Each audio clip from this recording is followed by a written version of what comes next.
দাও দাও একদম খাবেন না তো জুতো কিন্তু পাবেন না হ্যালো এভরিওয়ান, চুমকির বিয়ের লাস্ট পর্ব এটা। আমি অনেক লেটে গেছিলাম, তার কারণ হচ্ছে আমার সাজানো ছিল, তো অনেক লেট হয়ে গেছিলো। একটার সময় পৌঁছে গেছিলাম। আমি গেলাম, দেখলাম যে বরযাত্রী এসেছে একটার সময়, কারণ অনেক দূর থেকে আসছিলো বরযাত্রী। প্রায় 6 ঘন্টা লেগেছিলো বরযাত্রী আসতে। আমি একটু ওই সময় নাস্তা করে নিলাম, কারণ হচ্ছে অনেক লেট হয়ে যাবে ভাত খেতে, সেই জন্য আমার অনেক খিদে লেগেছিলো সকালে, অনেক সকালে খেয়েছিলাম। তো এখানে রাধাবল্লভী আর চিলি চিকেনের একটা তরকারি, ডাল, আলু, আর এইদিকে খাওয়া দাওয়া করে বরযাত্রীরা এদিকে বিয়ে পড়ানো হবে, সেই জন্য এদিকে জামাই চলে আসলো। আর তারপর আমরা সবে লাস্ট ব্যাচে হচ্ছে ভাত খেয়েছিলাম।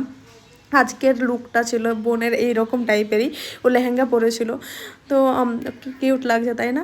তো এদিকে বিয়ে পড়ানো হয়ে গেছে অনেক দেরিতে। তারপরে এদিকে মানে চুমকির বোনরা খুবই আর কি মজা করছে সবাই মিলে।